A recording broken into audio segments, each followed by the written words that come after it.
एक आम सा दिन जो अचानक खौफ में बदल गया। लेकिन उसी खौफ के बीच एक साधारण इंसान ने एक असाधारण फैसला लिया। तो आज बात करेंगे बॉन्डी बीच के उसी हीरो की, अहमद अल अहमद की। एक साधारण इंसान, एक असाधारण फैसला। ये जो लाइन है ना, ये अहमद अल अहमद की कहानी का आप कह सकते हैं दिल है। ये हमें याद दिलाती है कि बहादुरी अक्सर उन लम्हों में मिलती है जिनकी हम उम्मीद भी नहीं करते। तो कहानी शुरू होती है बॉन्डी बीच के एक बहुत ही डरावनी दिन से। जैसे जैसे हालात बिगड़ते गए, उस अफरा तफरी के बीच एक आम नागरिक की हिम्मत की बातें फैलने लगीं। मतलब जब चारों तरफ डर और कंफ्यूजन था, उसी बीच एक ऐसी कहानी सामने आई जिसने सबको चौंका दिया। एक गुमनाम शख्स जिसने अपनी जान की परवाह किए बिना दूसरों को बचाने के लिए सीधे एक बंदूकधारी का सामना किया। तो सवाल उठता है कि ये गुमनाम हीरो आखिर था कौन? चलिए अब जानते हैं उस शख्स के बारे में जिसने इतनी जबरदस्त हिम्मत दिखाई। उनका नाम है अहमद अल अहमद, एक ऐसा नाम जो अब बहादुरी और हिम्मत का दूसरा नाम बन गया है। उनकी उम्र है 43 साल, मतलब वो कोई नौजवान नहीं थे जो जोश में कुछ कर उजरे। और यही बात उनके काम को और भी खास बना देती है। और सबसे ज़रूरी बात, वो शादीशुदा हैं और 2 बच्चों के पिता भी। इससे पता चलता है कि उस दिन उनके पास खोने के लिए कितना कुछ था, फिर भी उन्होंने दूसरों के लिए सब कुछ दांव पर लगा दिया। तो कुल मिलाकर अहमद अल अहमद कौन है?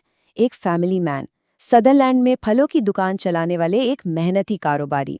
वो कोई हीरो बनने नहीं गए थे, बस उस दिन उस जगह पर मौजूद थे और उन्होंने वो किया जो उन्हें सही लगा। तो चलिए अब बात करते हैं उस एक पल की, उस फैसले की जिसने सब कुछ बदल कर रख दिया। यही तो सबसे कमाल की बात है इस कहानी में। सोचिए, एक पल वो अपने फलों की दुकान पर किसी से बात कर रहे होंगे और अगले ही पल वो अनजान लोगों के लिए ढाल बन गए। एक आम सी जिंदगी से एक असाधारण काम तक का सफर, बस कुछ ही पलों में। और ये जानना बहुत जरूरी है कि उन्हें बंदूकों की कोई ट्रेनिंग नहीं थी, कोई अनुभव नहीं था। उनका ये काम किसी ट्रेनिंग का नहीं बल्कि अंदर से आई एक हिम्मत का नतीजा था। वो बस वहां थे और उन्होंने सही काम करने का फैसला किया। लेकिन जैसा कि अक्सर होता है, इस बहादुरी की एक बड़ी कीमत चुकानी पड़ी। चलिए देखते हैं कि उनके इस कदम का अंजाम क्या हुआ। उस पूरे घटना के दौरान उन्हें 2 गोलियां लगी। ये एक कड़वी सच्चाई है उनके इस बलिदान की।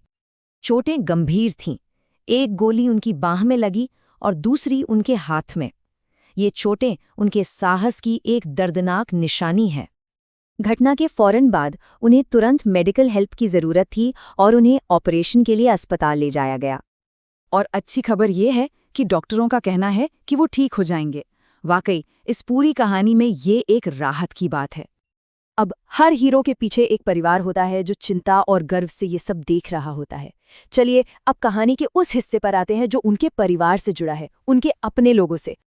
उनके एक रिश्तेदार ने ये बात कही और उनके शब्दों में ही सारी कहानी है। परिवार के लिए इसमें कोई शक ही नहीं है, अहमद एक हीरो है, 100% हीरो।